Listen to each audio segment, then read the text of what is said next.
এবার মুসলিম বিশ্বের ব্যাপক প্রশংসা করলেন খ্রিস্টান পাদ্রী।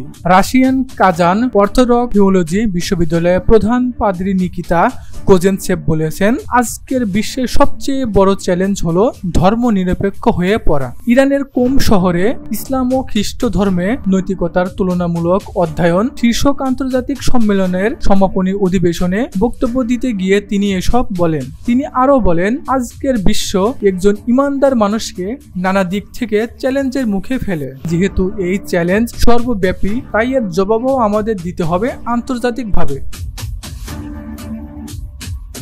পার্স টুডের প্রতিবেদনে বলা হয়েছে, কোজেনসেভ বলেন, সেকুলারিজম বা ধর্মনিরপেক্ষতা আজ বিশ্বের একটি বড় সমস্যা। অনেক সময় আমরা নিজেদের ধর্মীয় পরিচয় গোপন করতে বাধ্য হই, কিংবা এমন এক নতুন জীবনধারা মেনে নিতে বাধ্য হই যা রাগ ও পাপের সংস্কৃতিকে প্রশ্রয় দেয়। তিনি বিভিন্ন ধর্মের মধ্যে মিল ও অভিন্ন মূল্যবোধের কথা উল্লেখ করে বলেন, সংলাপ ও সহযোগিতার মাধ্যমে আমরা ভালো ফল পেয়েছি। আজকের জটিল পরিস্থিতিতে মুসলিম বিশ্ব আমাদের এক গুরুত্বপূর্ণ সহযোগী। পারস্পরিক বোঝাপড়ার এই সংলাপ আমাদের অত্যন্ত প্রয়োজন।